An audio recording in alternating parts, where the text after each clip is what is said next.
rain fell, storming as though the heavens were flooded lakes. In the lightning, I saw the jungle before me, and it seemed to me that these temples and their gods were insignificant before the fierce might of nature.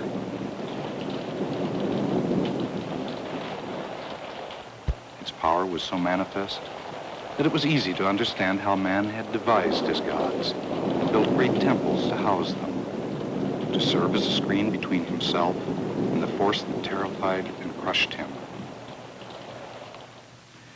These are the words of Somerset Maugham, a Westerner, a man of our time, of Angkor, the city of the God King.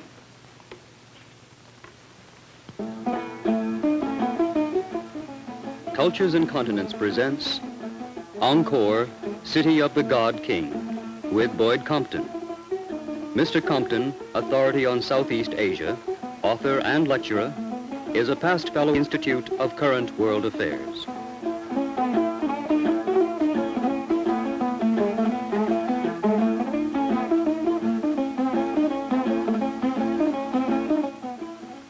This is a story of water and of stone. This is the story of rivers and of great religious monuments. It's the story of Angkor, capital city and metropolis of the ancient Cambodian kingdom. It's above all a story of magnificent art, which was created as an act of religious devotion. In the temples of Angkor, the kings themselves were worshipped as gods. The kingly city of Angkor was established in the 9th century on the lower reaches of the Mekong River system in Southeast Asia. The civilization flourished for over 600 years. Then it suddenly decayed. The great city was deserted, and the stone monuments were again embraced by the luxuriant tropical jungle growth which the god kings had once tamed. Yet the legacy of Angkor still lives on today. It comes down to the Cambodians today as a persisting stream of values and responses to life. If we can understand Angkor and the people who built it, then we can understand something essential about the way the Cambodians of today and other Southeast Asian people deal with themselves and with others.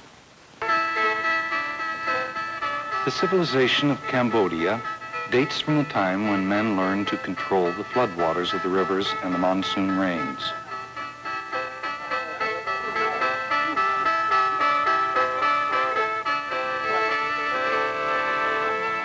Great areas of swamp and marsh were reclaimed. Huge reservoirs were built to catch rain and hold the water overflow from the rivers. Intricate canal systems were dug to provide carefully controlled irrigation for the rice fields.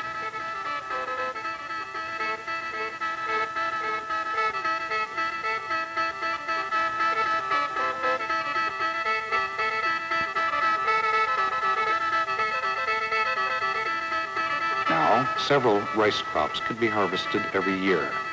The nation flourished.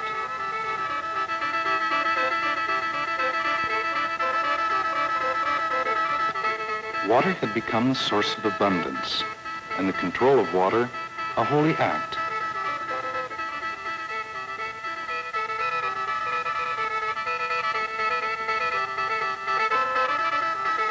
Over the network of canals built to irrigate the rice fields, Cambodians brought blocks of stone from quarries in the western hills. At the center of the kingdom, on a rich and fertile plain, they built their metropolis, the city of Angkor. It was a mirror of the cities of heaven.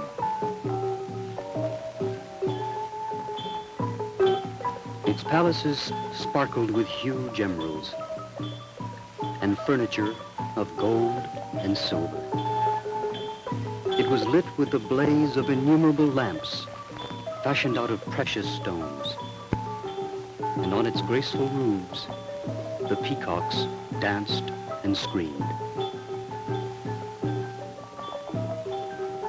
The main roads and the streets, the crossroads and the well-planned markets, the houses, the assembly halls, and the dwellings of the gods all contributed to its beauty.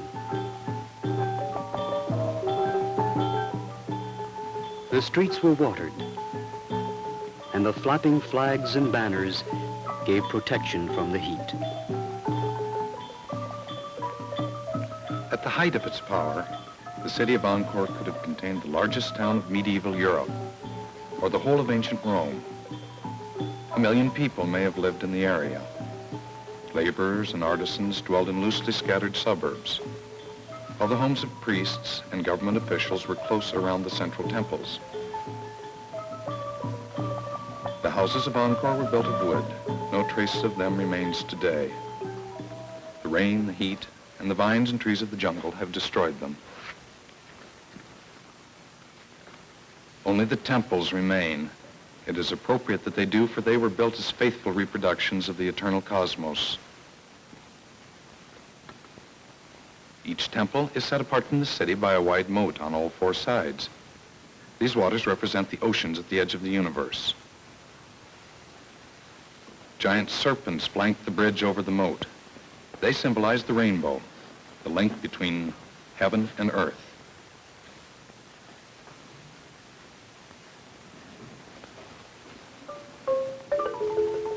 Inside is the sacred compound. The galleries and walls are the circular continents surrounding the center of the cosmos.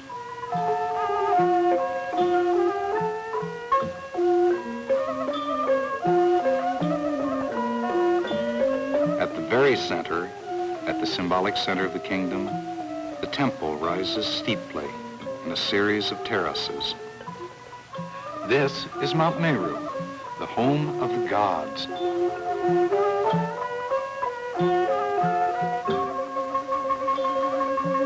4 towers represent the 4 cardinal directions, and the central spire is the dwelling place of the holy beings and spirits. No human beings lived in the temple compound. It was peopled entirely by the gods and creatures of heaven. They are the inhabitants of a universe shaped by religion, a universe of stone, given life by the Cambodian artist. As an act of devotion, the artists recreated the patterns and the life of heaven.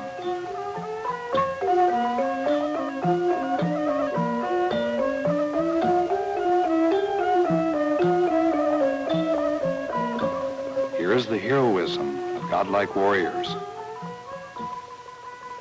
the confusion of epic battles. Here is the sensuous grace of lovely dancers as they perform on the slopes of Mount Meru.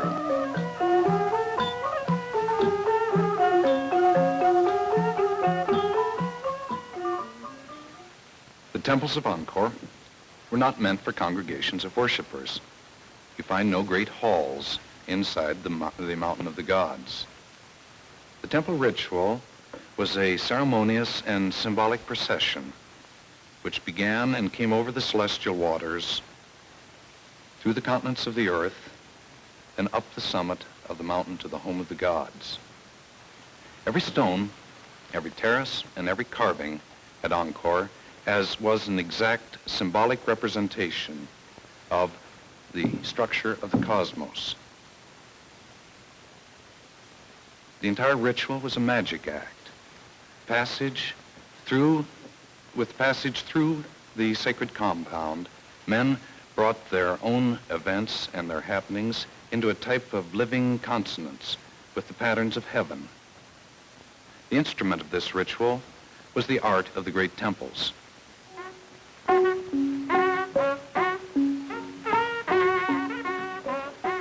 art of Angkor is a geometry of magic. The elegantly patterned surfaces, the balance and rhythm of the architecture, is art used to bring Earth into harmony with the celestial universe. By this means, the Cambodians sought to ensure good fortune, prosperity, victory in battle, and the eternal continuity of their kingdom on Earth. Never before and never since has art been so simply and directly used to exert magic control over the uncertain world of men and nature. And never before had the forms of life on earth become so completely identified with the patterns of heaven. He took for himself the divine attribute of creativity. He was a god. At the summit of the temples of Angkor, in the sanctuary of the center tower, was a monument to him, the living man who was God King.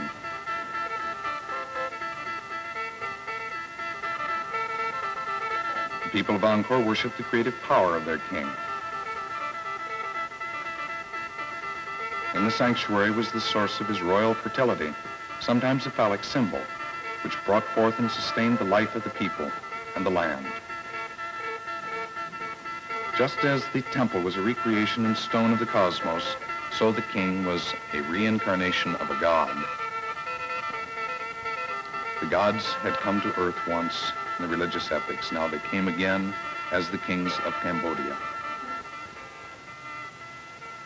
On the walls of the temples, the poets praised their king and celebrated his divinity.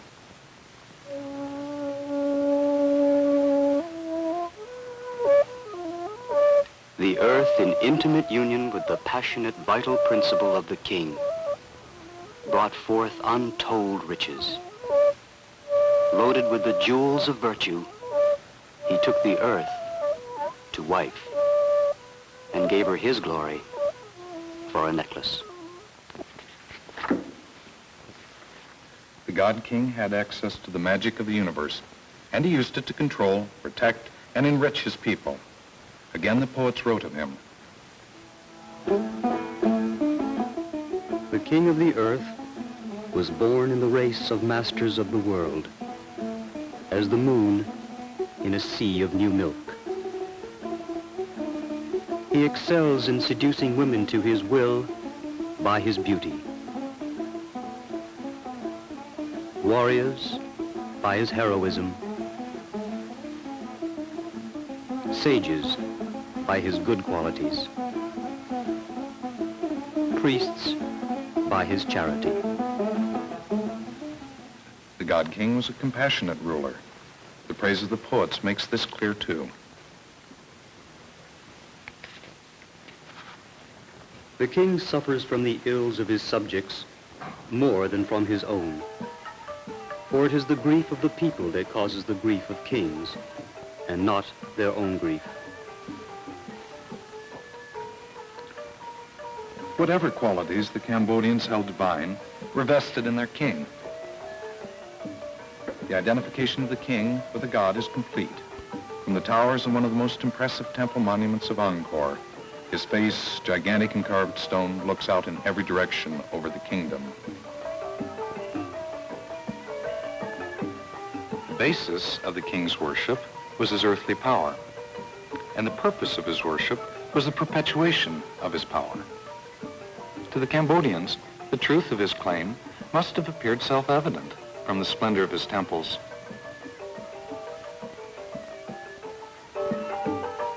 Each major ruler of Angkor built a temple to celebrate his own divinity.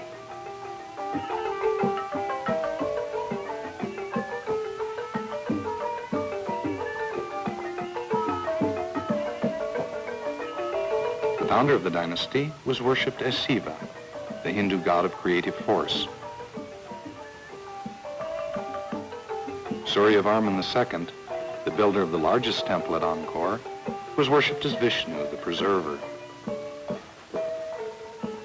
The mightiest ruler of all, Yaśodharapura VII, was the living Buddha.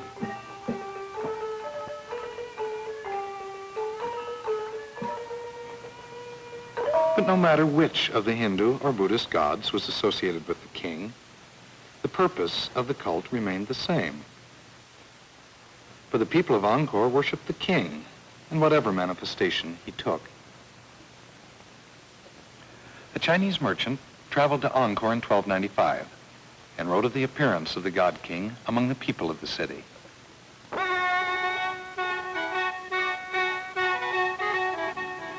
When the king goes out from his golden-roofed palace, his army goes before him, and the air is filled with banners and music.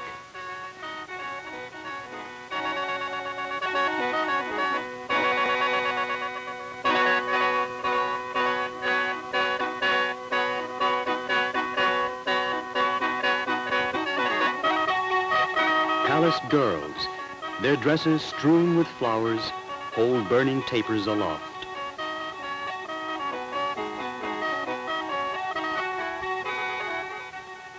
Wives and concubines, more than 100, follow under golden parasols in carriages and litters. And finally, the king. Standing on an elephant whose tusks are sheathed in gold. His sword is in his hand. Those who see the king must fall to their knees, touching their foreheads to the ground, or be punished. The lives of the king and the court were filled with opulence. The lives of the common people must have been dreary, for all they knew was the cost of supporting this elite and its high culture. For example, a small temple was found near the center of Angkor. This was a minor edifice erected to the divinity of the king's mother. Inscriptions found there give us rather exact statistics on the number of people it took to maintain this temple and to perform the proper ceremonies. In all, there were 79,365 people for this small temple. This included 18 high priests, 2,740 officiating priests, 2,205 assistants, and 615 dancing girls. For use in daily offerings and on festival days, the temple maintained 512 silken palanquins, 523 parasols, and 2,387 sets of clothes for dressing the statues. Large amounts of rice, butter, milk, molasses, oil, and grain were needed for the offerings.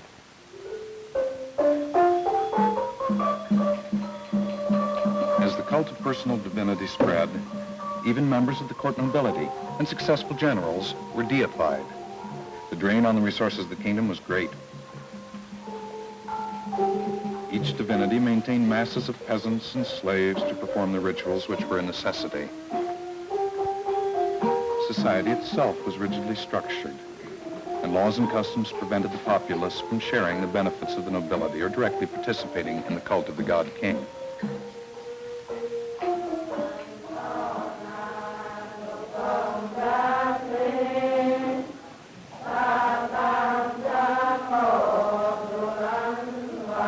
And in religion, a form of Buddhism which preached poverty and renunciation, spread eastward through Southeast Asia.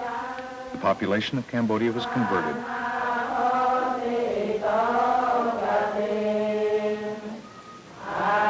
The royal cult remained, but its power as a stimulus to the artist and architect disappeared. No new temples were built at Angkor after the beginning of the 14th century. Without the great religious inspiration of the past, the artistic genius of the Cambodian people vanished.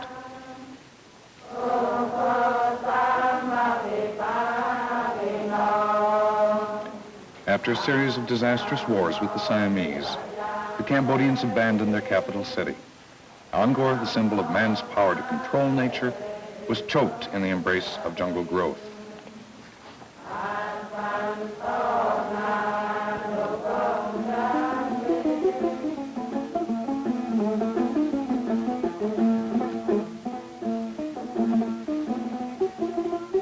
For the past 100 years, archaeologists and gangs of workers have been freeing Angkor from the embrace of the jungle.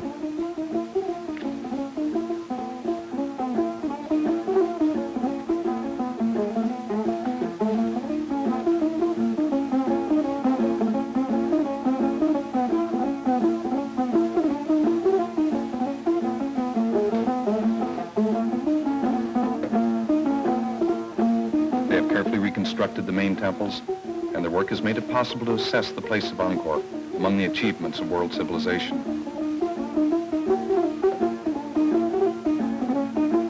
The temples of Angkor are the largest religious monuments ever built. In expressive power and magnitude of conception, they are the equal of the Parthenon of Greece or the Gothic cathedrals of medieval Europe.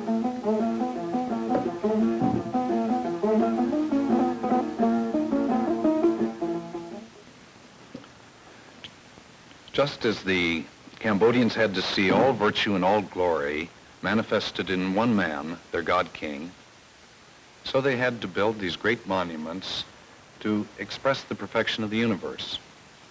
This impulse and this belief led to the creation of very great art. But Angkor today is more than just a museum of art and a monument to past grandeur. The legacy of Angkor comes down today to the Cambodian people, and we see it in their style of living, just as we see it in the style of other peoples in Southeast Asia. Today in Cambodia, the way of life of the great majority of the people would seem familiar to a man of 15th century Angkor.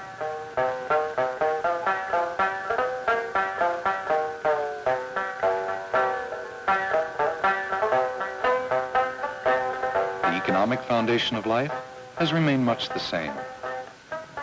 The seasonal patterns of planting and harvesting have not been greatly modified. Abundance and prosperity still result from the careful use of the water of the rivers and the monsoon rain. Canals and streams still serve as the avenues of transportation and commerce. The bustling life along the waterways must be very much like that which existed on the canals in and around the city of Angkor.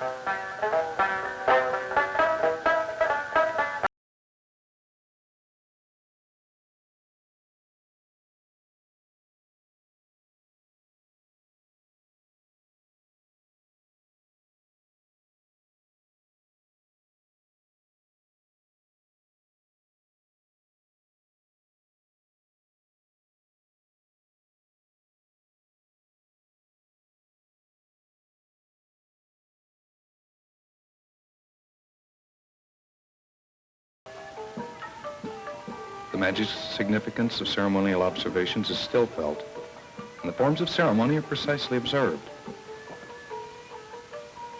The planting season opens every year with the ritual plowing of the sacred furrow by a member of the royal family to ensure divine protection against natural evils that might befall the harvest. His act recalls the past, and centuries ago, the fertility of the land was symbolically assured by the God King of Angkor.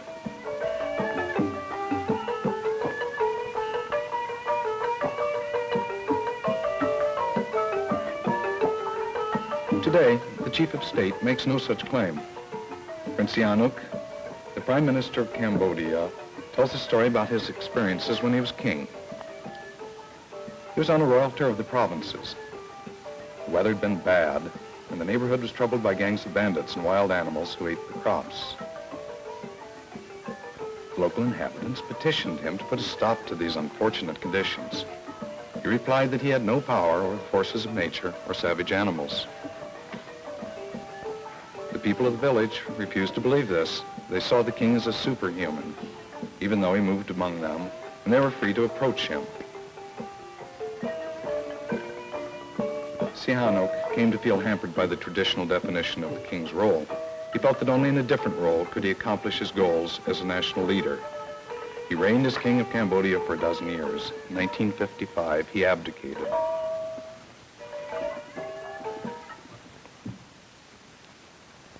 In stepping down from the throne and changing his title from king to prime minister, Sihanouk was actually acknowledging the power of tradition in Cambodian society.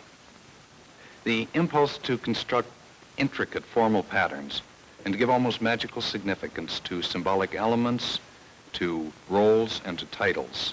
This is the very essence of the tradition of Angkor. The tradition lives today in Cambodia. Social relationships are very carefully structured. Each person has a very distinct status and a distinct role to play. The rules of etiquette are very scrupulously defined, and an individual's how to act, how to behave, how to express feeling, how to express respect. Very much like a Western ballet dancer learns a role. At Angkor, the formalized and prescribed patterns were expressed in a formal way with great elegance and high imagination by the artist in stone. In Cambodia today, the same basic outlook is seen best in the formal patterns of the styles and the behavior in society and politics. When Cambodia became once again a free country in 1954, after nearly 100 years as a protectorate of France, the symbol of its past greatness, a stylized drawing of the largest of the temples at Angkor, was placed at the center of the red and purple national flag. And the poetry of the inscriptions of our prince. And carved in the cornerstone was the inscription from Angkor, praising the virtues of the God King. He suffers from the grief of his subjects more than from his own, for it is the grief of the people that causes the grief of kings, and not their own grief.